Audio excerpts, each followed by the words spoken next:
Et salut à tous et bien aujourd'hui pour une toute nouvelle vidéo. Je suis accompagné de Astier. Salut Astier. Et bonjour Mathieu, bonjour à tous. J'espère que tout le monde va bien maintenant que le set 2 est enfin sorti. Ce set 2 qui est excellentissime, surtout pour le build, c'est un truc de fou. Ouais, ça apporte énormément de nouveautés. Et aujourd'hui, on se retrouve pour le Sabine Agro qu'on vous avait présenté. C'était l'une des premières vidéos, quoique même la seule qu'on avait tournée avec Astier sur le 7.1. Et donc, on s'est dit, tiens, pourquoi pas revenir sur notre première vidéo. En fait, durant tout l'été, en fait, on va vous proposer une fois un nouveau deck, une fois un deck amélioré, et ainsi de suite comme ça. Donc, n'hésitez pas à nous dire en commentaire, parce que pour l'instant, on n'a pas encore de leader vraiment arrêté. Il y a quelques-uns qu'on a en tête, comme Bo-Katan ou Bosque, par exemple, pour le 7.2, mais on ne sait pas non plus 100% arrêté. Donc, dites-nous en commentaire si vous avez des personnages que vous voulez absolument qu'on vous présente des decks ou qu'on bute des choses intéressantes avec. Et aussi, vous remercier, vous êtes de plus en plus nombreux à nous rejoindre sur la chaîne, donc ça nous fait extrêmement plaisir. N'hésitez pas à vous abonner si ce n'est pas encore fait, parce qu'on s'approche bientôt des 10 000 abonnés, et ça nous donne énormément de force, ça nous permet de donner une certaine impulsion au niveau de la chaîne, et qui nous permet de débloquer du temps, comme on peut le faire là en ce moment, pour vous proposer le maximum de vidéos, donc n'hésitez surtout pas si ça vous plaît. Et sachez que sur la chaîne, on fait aussi et du Lorcana et du Altered, donc si c'est des jeux auxquels vous jouez, n'hésitez pas aussi à aller voir ce qu'on vous propose sur ces deux jeux-là. Et le Sabine Agro, alors je pense qu'on va pas se faire beaucoup d'amis parce que il y avait quand même beaucoup de Sabine en tournoi et les gens commençaient un petit peu en avoir marre. Je sais quand j'ai parlé un peu C'est vrai, hein. sur le tournoi avec Sabak et Sky Chapon qui a rejoint l'équipe, il y a pas mal de monde qui ont dit ah des Sabines, beaucoup de Sabines et compagnie. Bah, c'est la méta, le personnage est très agressif et déjà le premier deck qu'on vous montre là, c'est celui qui était du 7-1, il était déjà très fort, très Très fort. fort. Après, sur la fin du set 1, il y a eu un deck Sabine Rouge qui était aussi excellent. Double Mais après, rouge. voilà, Sabine Fer, c'est ouais, le double rouge. C'était beaucoup plus tête baissée. Et par contre, c'était tout le temps les mêmes cartes, très agressif. C'est vrai que moi, je préfère le jaune parce que j'ai cette petite latéralité avec certains événements, mais les deux se valent et sont excellentissimes. Bah, surtout que dans ta version, on l'avait pas mis, mais il y avait une carte verte aussi qui s'appelle Assaut Rebelle qui coûte 1, Oui, que j'ai vu beaucoup de monde la mettre dans leur deck. Alors tu payes le surcoût bien évidemment, donc elle passait à 3, mais en fait, pour 3, ça te permettait d'attaquer avec 2 ou 3 unités, je sais plus, j'ai plus la carte en tête, mais ouais, ça, deux unités, à 2 plus d'un unités, zéro. voilà, et c'était quand même très fort, ça surprenait l'adversaire, puisque forcément, tu t'y attendais pas à avoir une carte verte, donc il y avait beaucoup de variantes au niveau de Sabine, mais dans l'esprit, c'était beaucoup de raids. Raid, ça raidait beaucoup. Le Howing était la hantise de toutes les personnes qui les voyaient arriver, parce que ça pouvait faire très mal. Et sur ce set 2, quelles sont les cartes que tu as supprimées de ce set 2? Alors, sur les cartes à retirer, ben là, tu vas l'avoir juste ici. Alors, Exactement. j'ai retiré déjà la base, parce que la base, c'est bien, on enlève -4, -0, c'est bien s'il y a une sentinelle, mais en vrai, c'est pas si fou que ça, quoi. Enfin, c'est rare quand ça va être déterminant dans mes parties. J'ai plus besoin des points de vie que du -4, -0. Donc déjà, ça, je le change parce que ça fait pas son effet à 2000%, quoi. Ok. Enfin, je sais pas Bon. ton ressenti, je sais pas si tu joues avec la Alors, base toi ou sans, mais moi, toutes les bases rares que j'ai jouées jusqu'à présent, je les ai toujours très vite enlevées, parce qu'en fait, il me manquait toujours ces points de vie qui me permettaient de survivre et de réussir. ouais. Et je trouvais que le pouvoir, soit je l'utilisais pas par oubli, en fait, et au bout d'un moment, je me suis dit, en fait, je me mettais plus des bâtons dans les roues de jouer des rares. Moi, j'ai jamais vraiment réussi à jouer. Dites-nous dans les commentaires si je suis le seul temeré parmi nous. Mais moi, vraiment, j'ai eu beaucoup de mal à chaque fois avec les rares, donc j'ai très vite enlevé les rares et j'ai joué qu'avec les bases classiques. Et j'espère que sur le set 2, il n'y en a pas de rares, parce que c'était normalement prévu pour le set 2. Mais c'est vraiment pas le truc que j'attends le plus sur le set 3. Tu vois, je me dis, les bases rares, c'est pas. Faudra voir après leur pouvoir, mais en tout cas, sur le papier, c'est pas des trucs qui m'ont Alors, tu vraiment. vois, moi, je sais que je verrais bien, on fait une aparté, mais je verrais bien pour le 7-3 ou le 7-4 des bases, tu sais, infamie ou héroïsme. Par exemple, tu aurais des personnages comme, mettons, Anakin en bleu-rouge, et tu choisis si tu le joues plutôt côté gentil ou plutôt côté méchant. Ah ouais, Ou au contraire, il est à la fois héroïsme et infamie, et tu choisis quelle couleur tu vas jouer avec, quoi. ça pourrait être sympa. Après, Ouais, on là on divague part. un peu, Ouais. mais c'est vrai que c'est un truc qui me trotte dans l'esprit depuis qu'ils ont fait les bazars. Je me dis, non, ils peuvent faire ce qu'ils veulent. Bon, bref, pour rester dans le vif du sujet, qu'est-ce que j'ai enlevé aussi?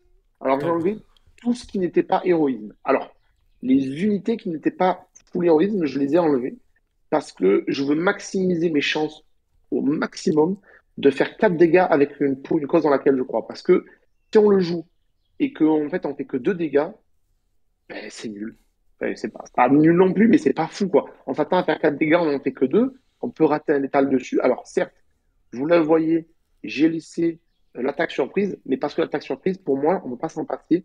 pour 2 d'attaquer à +3/+0, justement, avec ça, vous allez chercher la sentinelle qui vous casse les pieds, ou vous allez mettre un potentiel de dégâts qui est énorme.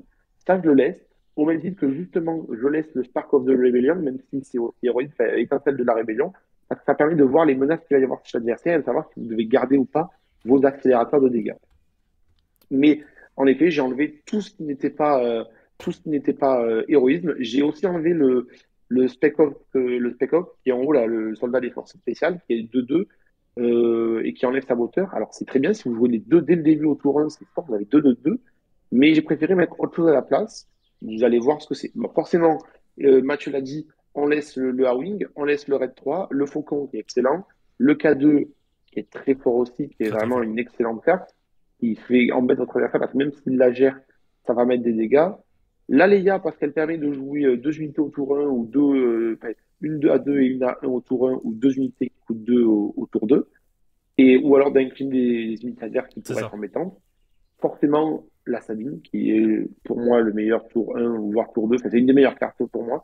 Et vous avez le lieutenant de flotte, une 3-3 qui met +2 à unité rebelle, parce que bah, c'est fort, ça surprend, ça met un body. Vous allez voir qu'il y a une combo sympa, j'en en parle plus tard.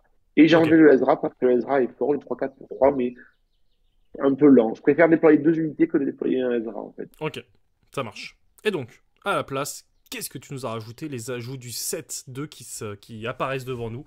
Alors, la Alors, Renéga justement, ouais. héroïque. Oui, dis-moi. Ben justement, j'ai rajouté ces cartes. Alors, la Renégat héroïque, je l'explique juste en dessous de pourquoi j'ai rajouté ces cartes, mais je vais vous le dire parce que, bon, je pense connaître un minimum mon deck. Donc, la Renégat héroïque, pourquoi est-ce que j'ai mis celle-là? Alors, la Renégat héroïque, je l'ai mis, c'est une 2-3 qui est aplomb. En effet, il y en a d'autres. Par exemple, je sais qu'il y a la soldat, enfin, la Mandalorienne de la maison Casse qui est une 2-3 saboteur. Mais j'ai préféré la mettre quand même parce qu'elle l'aplomb, donc ça oblige votre adversaire à gérer en un seul coup. Et c'est surtout qu'en fait, l'affinité héroïsme. Donc, on maximise encore une fois les chances de faire un pour une colle en laquelle je crois maximale. Ok. Donc, celle-ci dans un premier temps. Après, j'ai mis la Ketsu. Alors, la Ketsu Onyo, elle n'est pas rebelle, donc elle ne profitera pas euh, du boost, euh, du boost Du raid. de comment s'appelle, du lieutenant de flotte. Ah Et oui. d'ailleurs, la Renégat héroïque non plus. C'est pour ça que vous voyez que là, vous l'avez pas vu dans la liste et vous le verrez pas, vous ne verrez pas de général d'Odona. Parce qu'on n'a pas un deck qui est full rebelle, donc il n'y a pas toutes les unités qui seraient boost. C'est pour ça que j'ai fait le choix de l'enlever, Ok. de ne pas le mettre. Donc la Katsunyo, c'est un excellent tour 1, donc il y a saboteur, mine de rien, c'est quand même une 3-2 avec saboteur.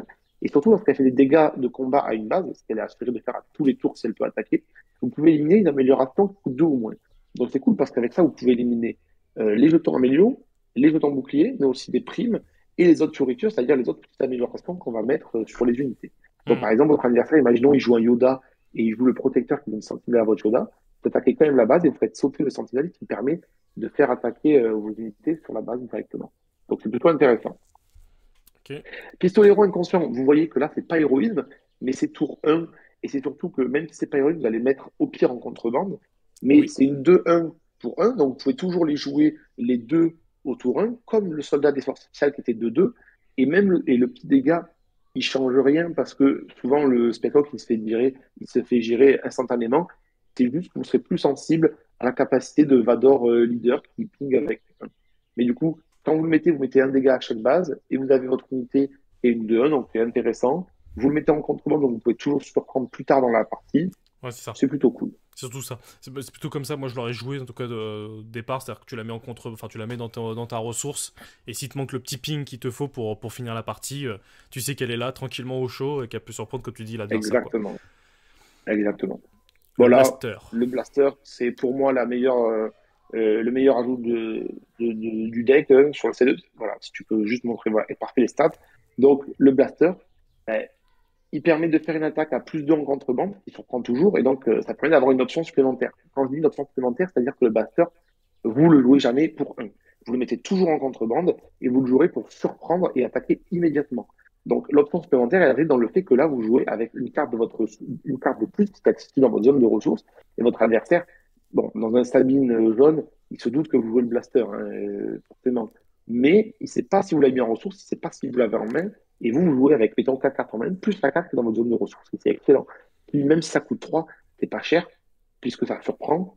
Hmm, Et c'est surtout que comment dire, votre deck, vous allez dépenser beaucoup de cartes de votre main. Donc il y a toujours un moment où vous allez être en faiblesse par rapport aux cartes dans la main et vous allez pouvoir la jouer.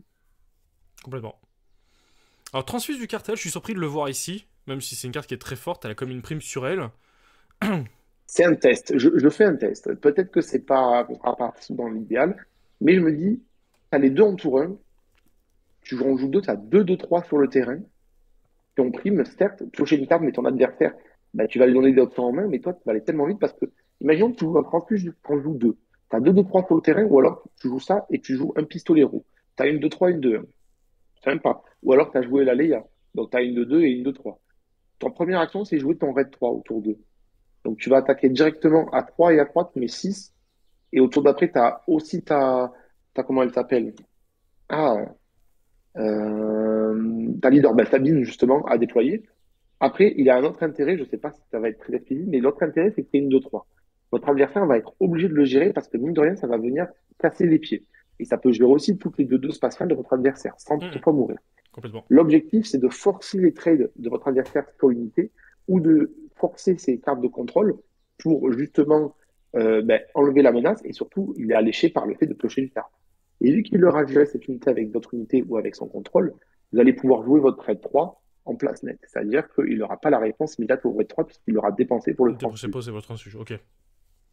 C'est un peu, Ok. c'est un peu le coup de la fourchette aux échecs pour ceux qui connaissent. C'est le fait de montrer une cible pour après pouvoir jouer votre pièce maîtresse de la manière la plus optimale possible. Ça marche. L337. Donc une fois joué, vous pouvez Alors là, secourir c'est une la carte carte par laquelle capturée. je suis la moins convaincu. Ouais, en fait c'est Soyons pour honnêtes. te sauver d'une capture en fait en gros. Celle-là, c'est ça. Celle-là, je le dis, c'est sûrement une carte qui va aller dans le side plus tard. Mais celle-là, c'est une carte qu'une fois jouée, donc qui permet de secourir une carte qui est capturée, tu l'as dit, ou alors de se donner un bouton bouclier. Celle-là, en effet, c'est plus une carte que je verrai plus tard aller dans le side si jamais votre adversaire joue beaucoup Hmm, de captures pour sauver vos cartes. ouais. Mais je me dis, c'est pas déconnant, en début de méta, les gens aiment bien tester les nouvelles mécaniques, donc, à mon avis, il va y avoir beaucoup de gens qui vont jouer la capture pour l'instant. Peut-être je me trompe, mais ça reste une de 2 pour 2, c'est pas déconnant non plus, c'est héroïsme, donc ça fait proc pour une cause dans laquelle je crois. Ok. Donc là en gros c'est la version 2 que tu nous présentes là, donc qui peut répondre. Alors si tu enlèves le L3, L337 que tu mets dans le side, quelle carte tu reprendrais? Tu reprendrais des cartes du set 1, enfin celle de l'ancien deck à Alors là, l'intérieur par rapport à l'ancien deck, j'ai rajouté le sacrifice héroïque pour le jouer, pour jouer, attaquer, piocher une carte et pouvoir sacrifier le cadeau. Donc Oui, ça, je ne l'ai pas exact. spécifié, mais vous le voyez, il est en haut à gauche. Oui. Qu'est-ce que je ferais si j'enlevais le L2, Oui, parce le que L3, s'il est L3, dans le L2? side, est-ce que tu rajoutes autre chose à la place? Alors, soit je rajoute l'attaque furtive qui permet de faire le combo. Donc, l'attaque furtive, pour 2, vous jouez une unité pour 3 de moins qui arrive en jeu redressé. Et ensuite, elle est défaussée à la fin du round. Peut-être que je fais ça. Je jouerai peut-être ça pour faire le combo avec le lieutenant de la flotte. C'est-à-dire jouer le lieutenant de flotte redressé. C'est une 3. Une fois joué, il fait attaquer une unité rebelle. Donc, il attaque lui-même à 5 ça, Ok. mais l'intérêt principal, c'est quand même d'avoir du body. Donc peut-être que si je sors le L3, peut-être que je laisse les soldats des forces spéciales des 2-2 pour 1 pour justement maximiser mes chances de jouer 2 unités dès le tour 1. Ok. Ça Je pense marche. que c'est ce que je fais. Et en gardant le trait héroïsme pour maximiser le pour une cause dans laquelle je crois. Ok. Je pense que je fais ça. Ça marche. Bon bah écoute, nickel. Bah merci beaucoup pour cette Bah, avec présentation, plaisir. Astier. En tout cas, bah dites-nous dans les commentaires si c'est un deck que vous allez jouer ou pas. Moi c'est vraiment dans les jeux, c'est vrai que je fais toujours comme ça à chaque fois. C'est que moi j'ai un deck que j'ai beaucoup aimé. Sabine, je l'ai beaucoup joué. Bah en fait, je sais que c'est un deck que je vais améliorer. En fait, je suis moins intéressé par les nouveaux héros, mais plus pour améliorer celui que j'ai beaucoup joué durant 4 mois. Et là, de voir cette proposition-là, moi j'en avais d'autres en tête, tu vois. J'avais le raid audacieux par exemple que j'avais rajouté qui permet d'infliger Ouais. 2 points de dégâts, soit une base, soit une unité, que j'avais rajouté en Oui, plus alors pour... de base, quand je l'ai build, je le mettais dedans. Mais en fait, je l'ai enlevé, je le remettais et j'étais pas sûr. Bah après, voilà, c'est toujours l'avantage avec Star Wars Unlimited, c'est que chacun va pouvoir... Après, ça c'est une base en fait que Astier propose, mais après chacun va pouvoir Mm. faire un peu joujou avec et enlever et rajouter des cartes Ah, comme bon lui semble. totalement, totalement. Puis même si vous voulez vous faire plaisir, si vous voulez jouer, parce que Sabine, faut pas oublier qu'elle est mandalorienne. Si vous avez du sabre noir et tout, vous pouvez tout à fait la jouer en full rouge mandalorien vous pouvez la jouer en rouge-bleu mandalorien. Et c'est très Ouais, fort, c'est un peu plus lent, mais c'est costaud aussi. Enfin, je pense qu'il y a quelque chose à faire. Le Sabine, pour le coup, il peut être joué dans énormément de dispositions différentes. et bah, tu sais quoi, toutes les semaines, on vous proposera une Sabine différente. Je pense que les gens vont en avoir marre, hein. Je pense que là, ouais, on va se faire taper dessus. En tournoi, les gens viendront pas nous dire merci, ils viendront juste nous mettre des coups. Ils vont nous insulter. Bon, en tout cas, merci beaucoup Astier, merci d'avoir regardé cette vidéo jusqu'au bout, j'espère que ça Avec vous aura plaisir. plu. Et dites-nous en commentaire si ouais, vous allez faire des modifs et quelles cartes vous rajouterez ou pas dans ce deck. Et on se retrouve donc à très très vite pour de nouvelles aventures, d'ici là portez-vous bien. Salut tout le monde. Ciao.